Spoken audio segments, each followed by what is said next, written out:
여러분 반갑습니다. 이게 불교지의 월도입니다.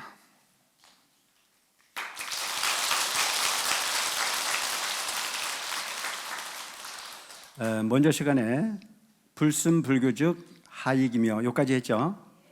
부처님의 가르침을 따르지 않은 즉 무슨 이익이 있으며 부처님의 가르침을 따르는 것 자체가 이 세상에 가장 큰 이익이다라고 하는 부분의 말씀이십니다.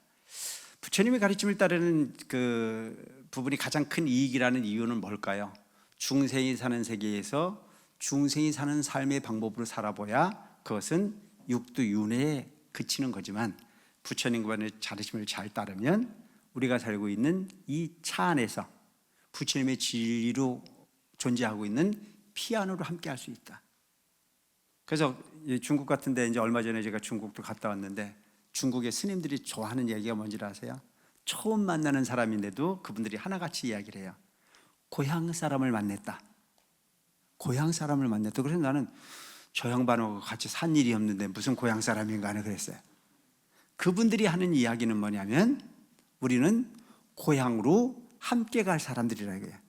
부처님 있는 도반이라 이거예요. 어디가 고향일까요? 부처님 사는 동네가 고향이에요.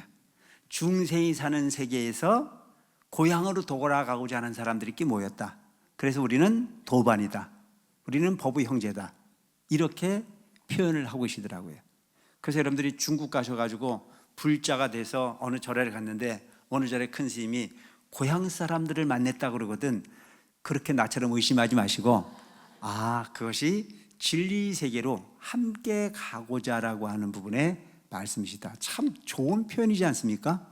그런 수행력이 높으신 스님들이 같은 고향 사람이다. 너하고 나하고는 불성의 동반자다.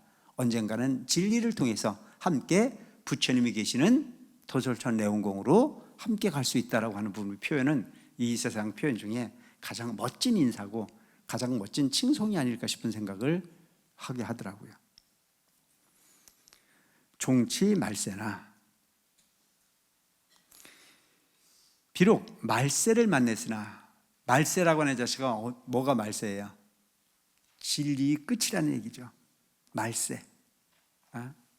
부처님이 계시고 부처님께서 멸하시고 난 이후에 그 부처님의 진리를 잊어버릴 때쯤의 세상을 일컬어서 말세라고 얘기한다면 여기서 얘기하고는 비록 말세를 만났으나 봉행 불교즉 하상이리요. 부처님의 가르침을 받들어 행한 즉 무슨 상함이 있으려. 그러니까 부처님이 계실 때도 부처님의 진리를 이해하지 못하거나 믿지 않는 사람들이 있었을까요? 없었을까요? 있었겠죠. 부처님이 계실 때도 부처님 말씀을 행하실 때도 항상 진리는 있지만 그 진리를 100% 따라가지는 않아요. 근데 지금 우리가 말세라고 얘기해서 부처님이 눈앞에 보이지는 않아. 그럼에도 불구하고 우리는 부처님의 진리를 이해하기 위해서 받들어서 행하기 위해서 이 자리에 모여 있으니 부처님이 안 계신다고 해가지고 손해볼 일이 있습니까 없습니까? 없어요. 부처님이 계실 때 안 믿는 것보다는 안 계시지만 믿는 우리들이 더 훌륭할 수 있어. 그러니까 길을 가지 않는 사람보다는 그 길을 가는 부분이 반드시 훨씬 더 훌륭한 부분이죠. 그러니까 여러분들이 절에 와서 법문을 듣거나 기도를 하거나 노력하는 데 있어가지고는 항상 하는 이야기가 뭐라고 이야기를 합니까? 손해보라고 얘기합니까? 나의 이익을 위해서 독을 쓰라고 이야기합니까? 베풀으라고 얘기하잖아요. 더불어 함께하라고 얘기하잖아요. 나를 낮추고 상대방을 높여주라고 애를 쓰잖아요. 그래서 쏙지는 말고 뭐라고 그래요? 쏘아주라 그러잖아요. 여러분 쏘는 거하고 쏘아주는 거하고 차이가 있어요 없어요? 쏘으면 기분이 나빠요? 좋아요? 쏘으면 기분이 나빠요. 근데 쏘아주면 기분이 괜찮아요 안 괜찮아요? 그럼 쏘는 것은 누가 쏘는 거예요? 쏘는 건 누가 쏘는 거예요? 모르니까 쏘는 거잖아요. 쏘아주는 건 아는 거예요 모르는 거예요? 헷갈려요? 쏘아주는 건 내가 안다는 얘기예요. 알면서도 배려한다는 얘기입니다. 엄청난 차이가 있는 부분이잖아요. 그래서 세상은 모르는 게 답이 아니고 알기 위해서 노력해야 되는 건데 그 아는 방법이 지식으로 알 거냐 지혜로 알 거냐가 차이가 있는 거예요. 지식이라고 하는 것은 내가 경험하기보다는 누군가가 경험한 부분을 그럴 거라고 하는 부분으로 받아들여 쓰는 것을 지식이라고 얘기하고, 지혜는 나의 국리를 통해서, 나의 지혜를 통해서, 내 스스로가 국리를 통해서 알아지는 부분을 지혜라고 한다. 그러니까 우리는 흔히 보면 이 세상을 급하게 살려고 하니까 지식이 필요하지, 사실은 지혜를 통해서 세상을 알면 보이지 않는 곳까지 다 볼 수 있고 알 수 있는 그 가르침이 부처님 가르침일 수 있다. 고로 세존이 운하사대 아여 양의하야, 그런 까닭으로 세존께서 이르시되 나는 어진 의사와 같아. 여기서 얘기하고는 나는 누구예요? 부처님이란 말이에요. 네? 부처님이 뭐와 같아요? 어진 의사와 같아. 그래서 지병 설약하노니 병을 알아 약을 주나니. 부처님은 이 사바세계에 오신 이유가 뭘로 오셨냐? 의사로 오셨다. 그럼 부처님이 왜 의사냐? 여러분, 우리는 아파야 안 아파야? 에? 어떤 게 아파야? 마음이 아파야? 마음이 아픈 이유가 뭐냐면 우리는 환자야. 뭔 환자냐 이거예요. 뭔 환자냐? 나는 것 고통이요, 늙는 것 고통이요, 병드는 것 고통이요, 죽는 것 고통이라. 애별리고 사랑하는 사람과 헤어지는 것이 고통이요, 원증이고 미운 사람하고 만나는 게 고통이요, 구부도 없고 구하되 구해지지 않는 게 고통이요, 음성고 축구도 없고 모든 부분이 다 고통이라. 그럼 이 고통 속에 살고 있는 우리는 분명히 아파요. 그죠? 그 아픈 게 지금 크게 나눠서 8가지로 아파. 그래서 그 8가지로 아픈 우리들을 치료하러 오신 분이 부처님이야. 그래서 일체 중생이 고통인데 고통이라는 사실을 모르고 우리는 환자가 아닌 줄 아니까 약을 먹어야 안 먹어요? 약을 먹으러 오신 분들은 여러분들이고, 약을 줘도 먹을 줄 모르는 분들이 부처님의 진리를 이해하지 못하는 분들이라 볼 수 있습니다. 그래서 부처님께서 우리들에게 먼저 진단을 딱 하셨어요. 의사로 오셔가지고 일체 중생이 사는 모습을 딱 진단을 하셨어. 모두가 다 환자야. 그래서 그 환자들에게 진단을 하셔서 환자라는 사실을 먼저 가르친 것이 사제 팔종도예요. 그래서 그 진단의 결과가 뭐냐면 일체 중생은 고해 중생이라. 무엇이 고통인가? 나는 것 고통이다. 나는 게 왜 고통입니까? 이렇게 좋은데요. 근데 여러분, 살아서 움직이는 모든 사람들이 사는 것 자체가 불안해요, 안 불안해요? 왜 불안해요? 제일 큰 불안이 뭡니까? 죽을까 봐. 이해되십니까? 가장 큰 근심이 죽을까 봐요. 죽을까 봐. 근데 여러분, 이 세상이 뭐 일이 된다 안 된다 뭐 그래 하지만 죽을 각오로 하면 안 될 일이 있어요, 없어요? 안 될 일이 별로 없어요. 항상 삶을 전제로 하기 때문에 망설임이 많고 용기가 없어지는 거죠. 그래서 이 세상에 난 모든 부분은 딱 생명을 갖는 순간에 불안해. 그래서 불안하니까 이것도 참 희한해. 힘이 있는 부모를 만난 짐승은 낳자마자 뛰어야 안 뛰어요? 안 뛰어. 왜? 지켜주니까. 백을 밀고 안 뛴다니까. 사람이 낳자마자 뛰어요? 안 뛰어요. 누가 지켜주니까? 엄마가 지켜주니까. 사자가 낳자마자 뛰어요? 안 뛰어요. 걔들 안 뛰어요. 먹이 사슬에 상층을 점하고 있는 짐승들은 바로 안 뛰어요. 왜? 그냥 기다렸더니 보호해 주니까. 근데 초식 동물은 낳자마자 뛰어야 안 뛰어요? 왜? 부모가 지켜줄 수 없으니까 먹고 뛰어야 돼요. 신기하게 이 먹이 사슬이 이렇게 구성이 되어 있어요. 근데 그렇게 먹이 사슬의 상층에 있는 존재도 죽음이 두려운 거예요. 그래서 낳자마자 젖을 안 주면 울어야 안 울어요? 왜 울어요? 내가 물어봤어. 죽을까 봐. 나 좀 살려달라 이거야. 에? 여기 지금 넣어달라 이거야. 넣어달라. 그래 살려달라고 난리치는 거 아니에요? 그러니까 낫다라고 하는 모든 생명을 가진 모든 존재는 다 불안해. 그게 고통이라. 나는 것 고통이야. 늙는 것 고통이다. 나는 늙는 게 이렇게 허망한 건지 몰랐어요. 나는 안 늙는 줄 알았어. 난 지금도 내가 내 나이를 쳐다보면 기가 막히다니까. 언제 이렇게 주워서 삼켰나 싶은 생각이 드는 게 기가 막혀. 근데 문제는 나이 숫자가 중요한 게 아니고 그만큼 마음이 달라져요. 옛날엔 절대 웬만한 거 가지고 안 울었는데 요즘엔 텔레비전만 쳐다보고 있어도 울 때가 있어. 참 희한하거든. 도 닦는 스님이 별소리를 다 한다 그러겠지만 돌을 닦아도 호르몬이 변하는데 어쩌겠어. 그게 세상이라 그게. 그래서 요즘 쳐다보면 기가 막혀. 나는 우리 아버지하고 나하고는 천마어마한 차이가 있는 줄 알았어. 지금 거울 가만히 쳐다보고 있으면 거기 우리 아버지가 들어앉았어. 이게 세상이에요, 이게. 그래서 옛날에 안 하던 짓을 내가 많이 한다니까요. 뭐 하는 줄 아세요? 땡겨도 보고 밀어도 보고. 그래서 내가 좀 성형외과 가는 분들이 심정을 100% 이해해. 여기에 조금만 땡겨보면 조금 젊어 보일 수 있겠다라고 하는 욕망이 있으니까 그럴 수 있는 거라고. 그래서 안 늙고 싶은 건 인지상정이 당연히. 늙어야 되는데도 불구하고 늙기 싫은 부분이 당연한 부분이에요. 그래서 많은 분들이 저한테도 그런 얘기를 해요. 스님, 안 늙는 법이 있을까요? 있긴 있는데 그거 별로 안 좋은 거 아니다. 그러니까 안 늙을 수 있는 법은 없으니까 여러분 어차피 이왕 늙을 거라면 잘 늙읍시다. 아시겠죠? 어떻게 늙는 게 잘 늙는 거예요?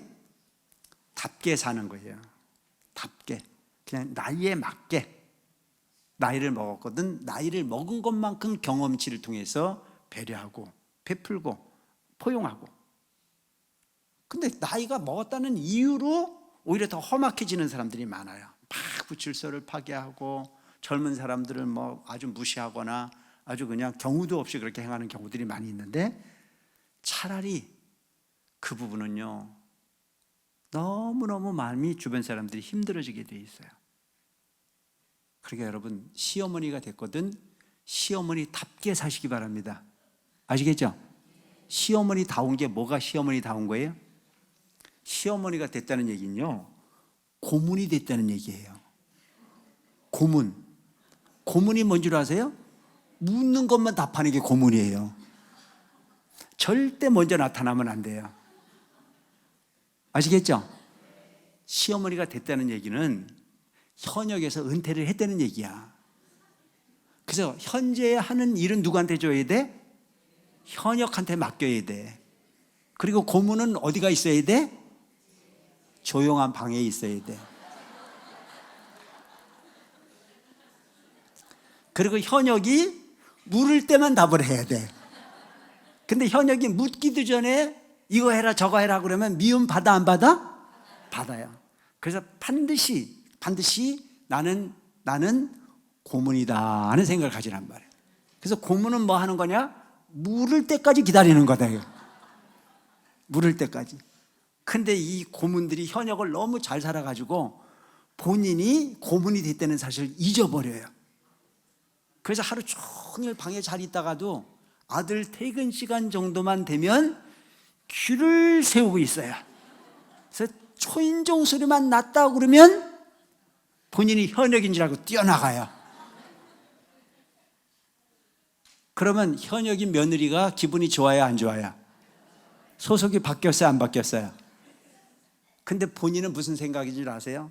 며느리가 지금 저녁 준비하고 있는데 며느리 대신 내가 문을 열어줘야지라고 하는 마음으로 나가지만 며느리는 그게 고마워요 안 고마워요? 하나도 안 고마워요. 언제까지 기다려야 돼? 어머니 문 좀 열어주세요 그러거든 나가세요. 그 전에 나가면 그걸 뭐라고 그래? 따라서 직무유기. 아니야 그거 직무유기가 아니다. 직권남용. 남의 직장을 내가 뺏는 거나 마찬가지예요. 그래서 고문이 돼야 돼, 고문이. 그래서 고문이 된다라고 하는 얘기는 나의 위치를 찾는 거예요. 본인이 때가 돼서 자리를 비워줄 때는 과감하게 보여주는 부분도 용기입니다. 지혜로움이에요. 그리고 시어머니, 요즘은 절대 굴림하는 시어머니 절대 좋아하지 않아요. 어떻게 해야 되는 줄 아세요? 매사 며느리가 원하는 것만큼만 들어줘야 돼요. 김장도 좀 어머니 김장 좀 담아주세요. 그럴 때 담아주면 돼요.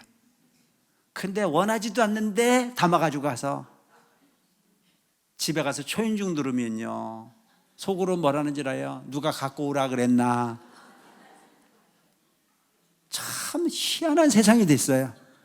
그런데 변한 세상만큼 부응하는 시어머니가 지혜로운 시어머니입니다. 이해되십니까? 제사 지내잖아요. 당연히 지낸다고 생각하지 마세요. 우리 어머니들은 당연히 지냈죠. 당연히 시어머니 뒷바라지하고 가족 챙기고 다 챙겼어요. 근데 시대가 변했어요.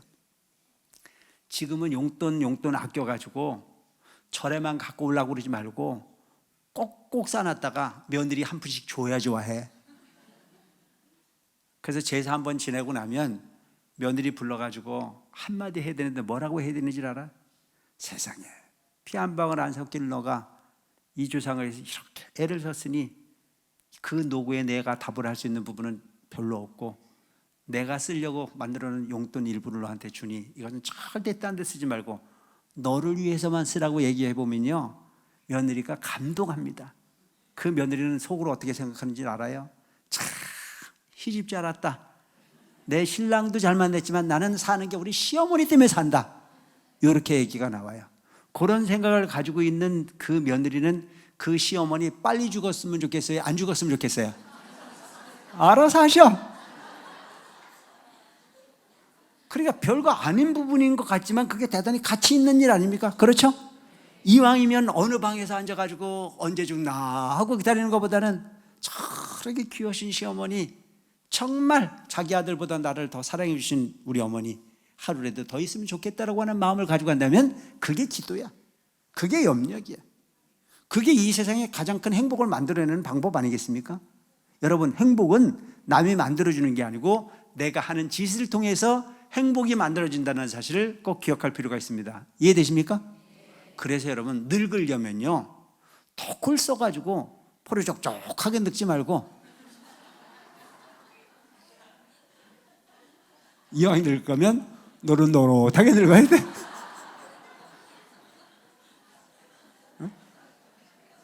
여러분, 가뭄에 오이가 늙으면 써서 못 먹어요.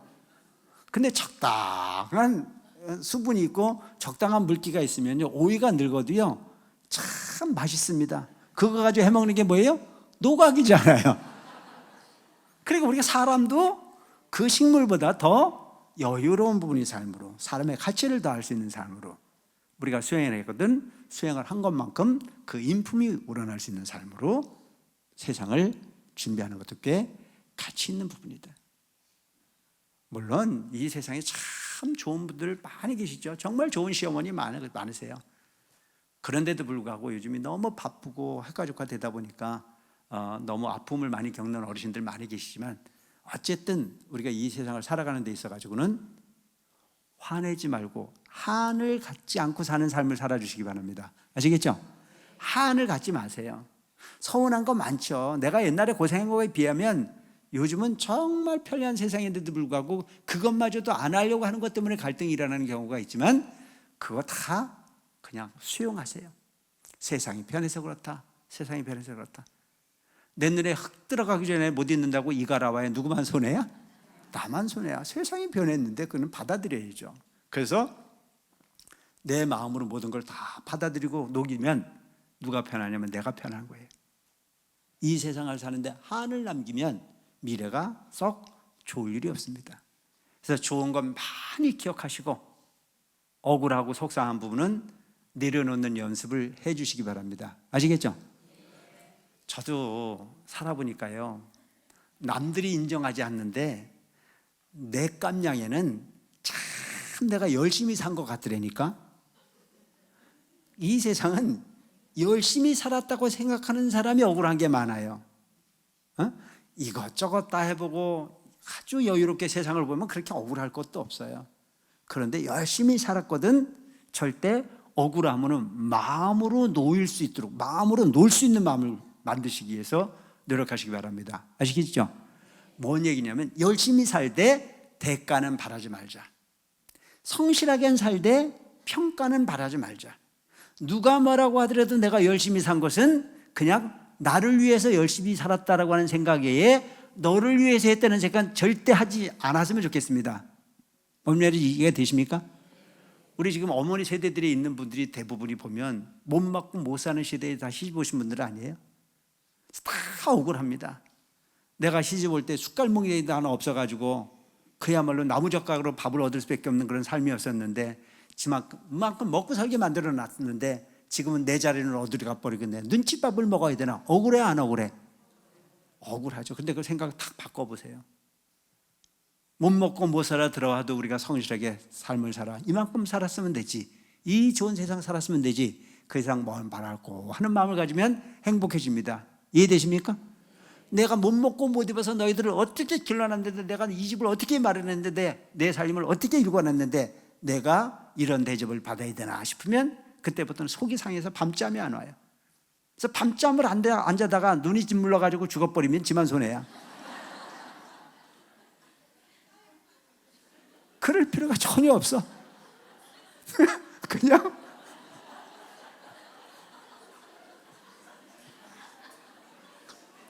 좋은 것만 생각하고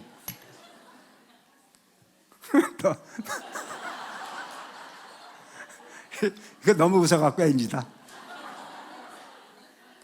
그래서 여러분들이 사는 부분은 한을 남기지 말자. 내 마음속에 억울함을 많이 남기는 것 자체가 나한테 도움이 되지 않아요. 항상 내 마음속에서는 좋은 마음만 추억하려고 애쓰는 삶을 살기 위해서 노력하시기 바랍니다. 아시겠죠? 그러기 위해서 해야 되는 게 뭔 기도예요. 수행을 하면 모든 부분을 다 녹일 수 있습니다. 녹이고 녹여서 나를 어떤 사람을 만들었냐? 물 같은 사람을 만들어요. 물 같은 사람. 근데 우리는 반드시 언젠가 또 그렇게 늙기 싫어도 늙어야 되고, 그리고 언젠가는 세상과 이별을 할 수밖에 없어요. 죽음의 문턱에 다다랐을 때 불안하지 않는 삶을 만들어라. 윤회의 이치를 알고 부처님이 진리를 공부했거든. 그 부분이 조금은 여유로울 수 있습니다. 기도 많이 하시고 수행 많이 하셔서 마음에 번뇌를 줄이면 세상은 고요해지게 되고, 그 고요한 마음은 잠자듯 미래를 설계할 수 있습니다. 그래서 기도를 하실 때요, 죽을 각오로 하세요. 그래서 옛날 큰 스님들이 하신 말씀이 그런 말씀하셨어요. 기도하라 죽어라. 기도하다 죽어라. 그 기도하다 죽는 마음을 가지고 살면 세상의 모든 부분을 다 얻을 수 있어.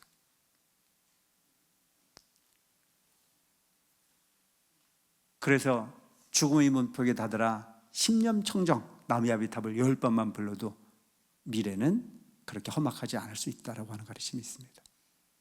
그 다음에 우리는 애별리고 사랑하는 사람과 헤어져야 돼요. 그러니까 사랑한 것만큼 헤어질 때는 아파요, 안 아파요? 아파요. 그래서 여러분, 사랑은 좋은 겁니까, 안 좋은 겁니까? 에? 몰라요? 미안하지만 사랑은 눈물의 씨앗이야. 사랑한 것만큼 아프지 않아요. 근데 이것도 업이잖아요. 사랑하고 싶어 하는 게 아니고 마음이 일어나는 부분은 어쩔 수 없는 거잖아요. 그것도 업이에요. 그래서 여러분 흔히 보면 사랑하기 때문에 헤어져야 되고 사랑하기 때문에 아파야 되고 별 얘기가 나오는데 그게 진리야. 그래서 사랑하는 사람은 못 만나서 괴롭고 미워하는 남은 눈만 뜨면 옆에 와 있어요. 안 만나고 싶은데 옆에 와 있거든. 그래, 그게 원증해구라. 괴로운 사람을 만나고 싶지 않거든 미운 마음을 내지 말아요. 그래서 왜 그 사랑하는 마음과 그 좋은 마음이 왜 생길까요? 인과야, 인과. 남들은 다 미워 죽겠다는데도 지늘에 쏙 들어오는 놈 있어요, 없어요? 그게 인과예요. 그런 인연을 갖고 왔어. 얼굴이 빡빡 얽었는데도 막 너무너무 피부가 좋대. 어? 콩카풀이요, 콩카풀. 그러니까 그게 맺어는 인연이 그러면 그 인연대로 되게 돼 있는 거예요. 남들은 말하지 말아요. 내 감정으로 일어나는 부분을 어떻게 할 수 있겠냐 이거예요. 원증이고 미운 놈은 꼭 애나부달에서만 내거든요. 우리가 흔히 보면 저 사람하고 정말 진짜 안 만나고 싶다. 정말 저 사람만 아니면 된다. 나중에 모르게 옆에 앉아 있더라고. 그러니까 그런 구분하는 마음이 우리를 괴롭게 만들고 있다. 구분 없고 아들 낳고 싶은데 딸 낳고, 딸 낳고 싶은데 아들 낳고. 희한하거든요. 그냥 자기 맘먹은 대로만 탁탁 되는 세상은 별로 없어요. 그래서 우리 삶은 이렇게 괴로움으로 만들어져 있는 세상이니, 그런 모든 부분의 괴로움은 무엇으로부터 만들어졌느냐? 우리의 마음으로부터 만들어졌다는 사실을 가르친 것이 부처님입니다. 그래서 부처님께서는 이 사바세에 오신 것이 바로 아여 랑의하야, 나는 어진 의사와 같아서 지병 설약하노니 병을 알아 약을 주노니. 그러니까 여러분, 의사가 제일 중요한 게 뭘 잘해야 돼요? 진맥을 잘해야 돼. 그래서 여러분들이 병원에 딱 가면, 우리는 내가 어디 아파서 갔는데도 불구하고 가자마자 뭐라 그래요? 손 내밀어. 그리고 네가 안아보자. 그래서 의사가 진맥을 해서 딱 안아맞히면 그때부터는 술술 불어, 안 불어? 술술 불어. 근데 의사가 별로 아는 것 같지 않으면 그 의사가 주는 약을 먹어, 안 먹어? 안 먹어. 이거 별로 신뢰감이 안 간다 이거죠. 그래서 부처님은 병을 알아 약을, 응병여약이라. 지병 설약하노니. 복요 불복은 먹고 먹지 않으면, 의사가 처방 진맥을 하고 약을 주면 그 약을 먹고 안 먹는 것은 누구 책임이에요? 비의 구야며 의사의 허물이 아니다. 부처님께서는 우리들에게 진리를 가르쳤어요. 계율을 설파하셨고 세상의 구조를 설명하셨으며 생로병사의 괴로움의 원인을 말씀하셨고, 그런 모든 괴로움에 대한 방법을 해소할 수 있는 방법을 끊임없이 설하셨어요. 그런데도 불구하고 우리는 그 부처님 말씀을 들어야 안 들어요? 들으니까 여기 앉아있지. 근데 100% 들어 안 들어? 100% 안 들어. 근데 그 약을 먹고 안 먹는 것은 다 의사의 허물이 아니야. 무여 선도하야. 또한 좋은 길잡이와 같아서, 부처님은 어떤 분이냐? 길잡이와 같아. 길을 모르는 사람에게 길을 가르쳐줘. 근데 오늘날 우리가 사람으로 살고 있으면서도 행복하기 위해서 살고, 그리고 우리는 지금 현재 사는 삶도 삶이지만 언제가 걱정스러워요? 언젠간 내가 죽는 건 아는데 죽고 난 다음에도 불안해, 안 불안해? 웃기잖아요. 지금도 못 살고 있으면서 죽고 나서 또 불안해. 그러니까 과거도 불안하고 현재도 불안하고 미래도 불안해. 그 불안한 부분이 삶이 있거든. 뭐대로만 살면 돼? 부처님 가르침대로만 살면 돼요. 이해되십니까? 근데 우리가 부처님 가르침대로 살아야 안 살아야? 기도를 하라는데 하야 안 해? 계율을 지키려는데 지켜 안 지켜? 내가 고문이 되라고 했는데 고문을 해야 안 해? 안 하잖아요. 질서를 지키세요. 남보다 남을 위해서 배려하세요. 항상 시간을 준수하십시오. 휴대폰은 끄시거나 소리를 나지 않게 해주세요. 오늘 안 나네? 그런 모든 부분들이 지키면 편안해. 근데 그걸 지키지 않으면 나도 괴롭고 너도 괴롭고 모두가 다 괴로울 수 있어. 그래서 부처님께서는 우리가 행복을 추구하고 있는 그런 부분이 삶의 목적으로 사는 길잡이라 이거예요. 그래서 부처님처럼 말하고 부처님처럼 생각하고 부처님처럼 행동하는 삶이 가피의 주인공일 수 있다. 여러분, 가피라고 하는 얘기 들었죠? 가피라는 건 부처님 옷을 입는다는 얘기예요. 부처님 옷을 입는 것은 부처님처럼 생각하고 부처님처럼 말하고 부처님처럼 행동하려고 노력하라 이거예요. 완전히 부처님처럼 되면 얼마나 좋겠습니까마는 그렇게 되려고 노력하는 게 중요하다. 그렇게 되려고 노력하는 게. 그래, 옛날 큰 스님이 항상 그러셨거든. 돈은 애 쓰는 거다, 애 쓰는 거. 애를 먹어야 애가 크지. 애를 안 먹고 크는 애가 있어요? 그래서 애가 왜 하는 줄 아세요? 애를 먹이니까 애예요. 뭔 말인지 이해가 안 되시죠? 애가 누가 애야? 내 자식이 애잖아요. 근데 자식이 클 때 애 안 먹이고 크는 자식이 있어요? 대개 보면 애를 먹이고 컸는데도 저는 저절로 컸다고 다 그러잖아요. 참 희한해.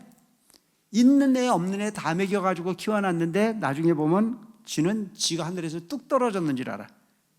그래서 잘 되면 누구 탓이야?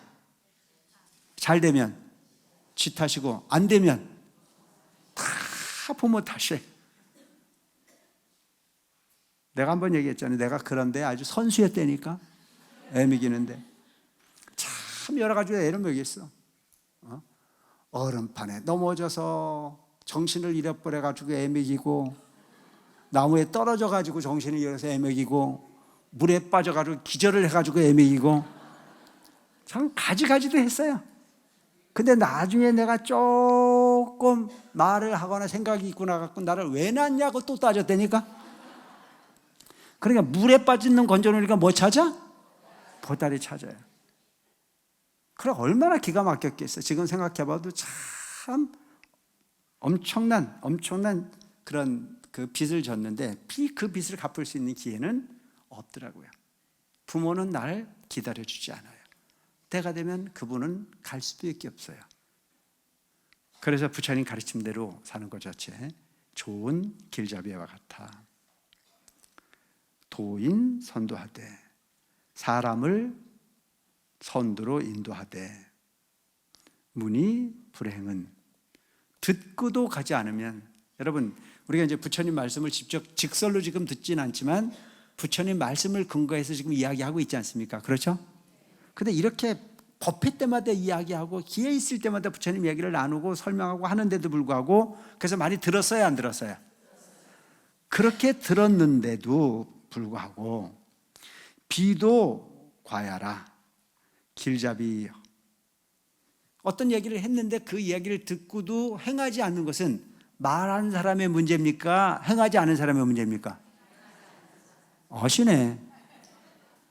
그러니까 우리가 흔히 보면 이런 경우가 너무 많은 거예요. 공부 못하는 사람이 누구 원망을 해요? 선생님이 원망을 하잖아요.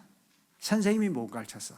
또 어떤 경우가 있냐면 사고를 치고 경찰서에 잡혀가면 누구 때문이에요? 친구 때문이에요. 근데 우리 어머니들도 참 재미있어. 뭐라는 줄 알아? 경찰서에 잡혀갔으면 그놈이 그놈인데 항상 하는 얘기가 뭐냐고 그러면 우리 아이는 원래 착한 아이였다 이거예요. 아니 어머니 배 바깥에 나오면서부터도 나쁜 놈이 있어요? 다 착해요. 근데 문제가 뭐냐면 친구 때문에 잘못됐다는 생각을 하고 싶은 경우가 많아요. 그리고 아까 내가 시작할 때도 그 얘기했잖아요. 뭐라고 얘기했냐면 나는 건들질만 않으면 착한 사람이야. 너가 나를 안착하게 했기 때문에 내가 지금 화가 나는 거지. 나는 원래 건들지만 않으면 화가 나왔나? 지 혼자 화가 나는 사람이 이상한 사람이잖아요. 그 사람이 건드려도 화를 내지 않는 게 착한 사람이고 누구와 더불어 함께 있어도 아닌 것은 아닌 걸로 지킬 수 있는 부분이 정말 진정한 수행자라고 볼 수 있는 부분이다. 누구누구 때문이라고 하는 부분의 이야기는 하지 않아야 된다. 때문은 없어요. 그래서 여러분 우리가 해신국 같은 데도 보면 그렇거든요. 살아생전에 친구 보치 많다 한들 죽은 그 일을 대신 가며 아무리 좋은 이웃이 있다 한들 같이 가는 부분은 없어. 내가 짓고 내가 그 길을 갈 수밖에 없어.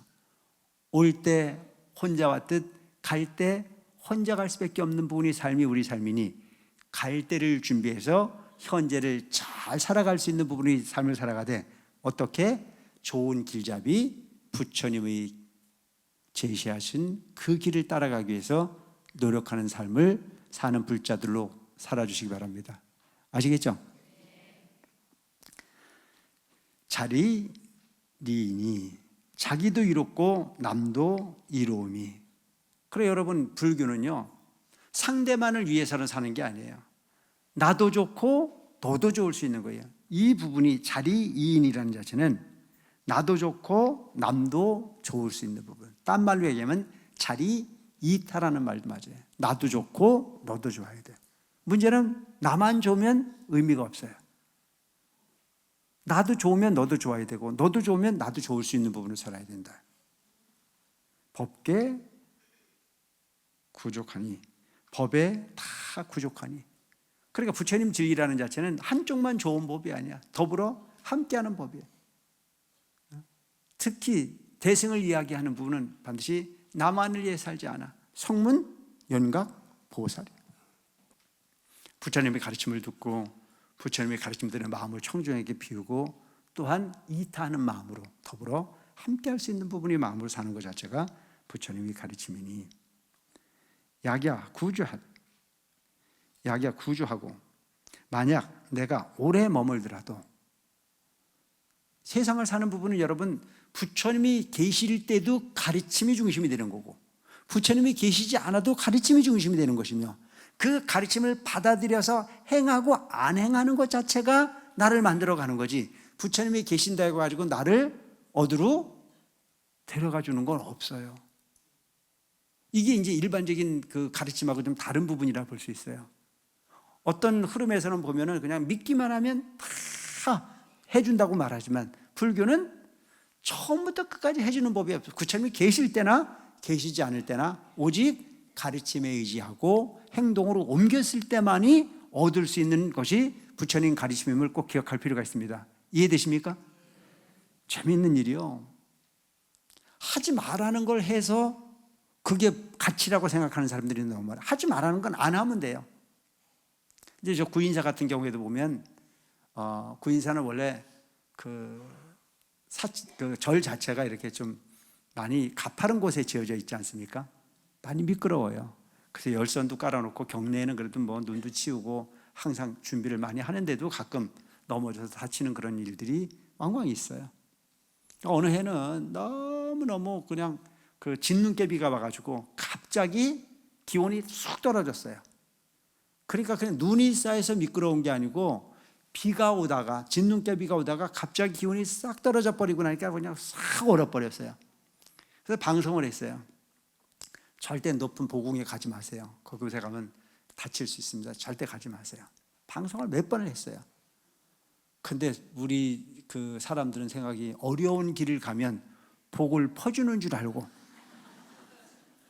컬 터듬거리고 가는 거예요. 그래서 올라갈 때는 잘 올라갔는데 내려오는 길이 얼마나 미끄럽습니까? 그걸 내려오다가 이제 다친 거예요. 그 다리가 이제 골절이 됐어요. 그러면은 넘어졌으니까 본인이 잘못해서 넘어진 거고 가지 말라는 길을 가서 문제가 만들어진 건데, 뭐라고 얘기를 하냐면 희한하다, 이거 희한하다. 세상에 어찌 이 어려운 길을 올라갔다 내려오는 나를 이렇게 안 잡아주고 이런 일이 일어났냐 이거예요. 희한한 일입니까? 있을 수 있는 일이 일어났는데도 본인들이 마음을 욕심으로 쓰다 보면 오히려 엉뚱한 방향에 원하는 즉 원망심이 나타날 수 있다. 모든 부분은요 여러분, 우리 마음으로 가되 해야 될 일과 하지 말아야 될 일을 철저히 구분해내는 것 자체가 지혜일 수 있다는 점을 기억하시기 바랍니다. 아시겠죠? 그래서 여러분, 지혜로운 사람은요 어리석은 사람과 차이가 있는 거예요. 지혜로운 사람은 바람이 불면 바람의 방향을 봅니다. 그리고 닷을 답니다. 그러면 그 배는 순풍에 돛단 듯이 목적지에 갈 수 있어요. 힘 하나도 안 들이고 목적지를 갈 수 있습니다. 어리석은 사람은요, 바람이 불면 바람이 분다고 포기하고, 바람이 안 불면 또 바람이 안 불어서 열심히 노를 져서 갈 수밖에 없는 그런 삶을 만들어낼 수도 있어요.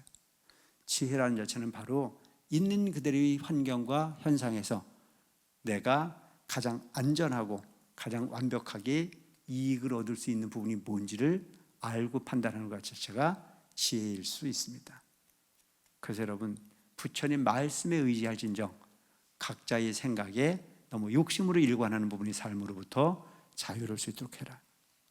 기도를 하는 이유도 사실은 보면 지혜를 얻기 위함이라는 사실을 꼭 기억할 필요가 있다. 근데 오늘날 우리가 기도를 하는 부분은 뭐냐면 누군가가 기적을 낳아주길 바라는 바람으로 기도하는 사람들이 많아요. 물론 기도를 중에 그런 이적을 보는 경우도 없지 않아 있습니다. 근데 그걸 목적으로는 가지 말라는 얘기를 지금 하고 싶은 겁니다. 이해되십니까? 부처님 가르침대로 살겠다라고 하는 부분에, 부처님 말씀에 의지하겠다라고 하는 부분으로, 부처님의 마음으로 돌아가겠다는 의지를 통해서 수행을 할 필요가 있다라고 하는 말씀을 드리고 있습니다. 경무 소액이라 달리 이익되는 바가 없음이라. 그러니까 제일 중요한 부분은 여러분, 이 세상에 부처님이 머무르고 안 머무르는 부분은 별로 중요하지 않아. 제일 중요한 것은 내 마음으로 행하고 행하지 않음으로 인해서 결과가 나타나는 거지, 부처님이 있다고 해가지고 복을 퍼주거나 부처님이 계시지 않는다고 해서 진리가 없어지는 부분은 결코 아니다. 그러니까 부처님도 뭐라 하셨어요? 법을 보는 자 나를 본다. 진리를 보는 게 부처님이지 모습을 보는 건 진리가 아니거든요. 자금 이후로, 지금 이후로부터 아제 제자가, 나의 모든 제자들이 전전 행지 즉 열의 법신이 법을 펴 굴리며 이를 행한 즉 열의 법신이 상주 이불멸이라 하시니 항상 머물러 멸하지 아니한다 하시니를. 부처님의 진리는 부처님의 모습으로 존재하고 존재하지 않는 것이 아닌 법으로 존재한다. 부처님 가르침으로 존재한다. 그걸 믿고 행하면 부처님이 계시거나 안 계시거나 아무 상관이 없다. 그 여러분들이 흔히 보면 우리가 뭐 도력이 높으신 큰 스님이 옆에 가서 살면 그냥 저절로 도가 되는 부분은 없잖아요. 수행해야 되는 거예요. 어디 간다고 해가지고 저절로 되는 부분은 없어. 대개 보면 무슨 얘기를 하냐면 옛날에는 소원이 잘 이루어졌는데 요즘엔 잘 안 이루어진다. 내가 보니까 옛날만큼 간절하지가 않아. 옛날만큼 간절하게 하지도 않아요. 그래놓고 앉아가지고 법을 탓하고 있는 거예요. 법은 그대로예요. 태양이 변하지 않아요. 그냥 태양볕은 옛날에 지금이랑 큰 차이가 없거든요. 그냥 그대로 받아들이는 부분이 우리가 어떻게 받아들일 거냐가 중요하잖아요. 그래서 부처님 진리는 별하는 법이 없어요. 사사고불기면 처처불성이라. 가는 곳마다 부처님 진리는 우리와 함께 하게 되어 있다는 사실을 꼭 기억할 필요가 있다. 모쪼록 여러분, 부처님 진리를 우리가 있고 없고 부처님이 뵙고 안 뵙고 이건 중요하지 않다. 우리 부처님 가르침을 실행하기 위해서 부처님의 가르침을 받아들여 실행하고 있는 부분이 결과에 부응하는 것이 불자의 삶이라는 점을 기억하시고 열심히 정진하셔서 구경성불의 주인공들이 되시길 바랍니다. 오늘도 시간이 다 됐습니다. 다음 시간에 다시 뵙겠습니다. 고맙습니다. 행복하고 행복하다. 월, 도, 스님 지음. 이런저런 상황에 휘둘리지 않는 편안하고 당당한 인생을 살고 싶어 하지요. 그럼 어떻게 하면 될까요? 이 책은 그런 여러분과 얘기를 나누려고 합니다. 비록 100년도 못 사는 짧은 인생이지만 사람 때문에, 돈 때문에, 때로는 생각지도 못했던 아픔과 고통을 겪지만 그럼에도 불구하고 행복하게 사는 것은 모든 사람들의 소망입니다. 진리의 가르침을 바탕으로 사람들에게 들려주는 말들이 가득한 이 책을 읽어가다 보면 좋은 일은 더 좋은 일로 만들어주고 행복은 더 큰 행복으로 인도하여 여러분의 마음을 보듬어 줄 것입니다.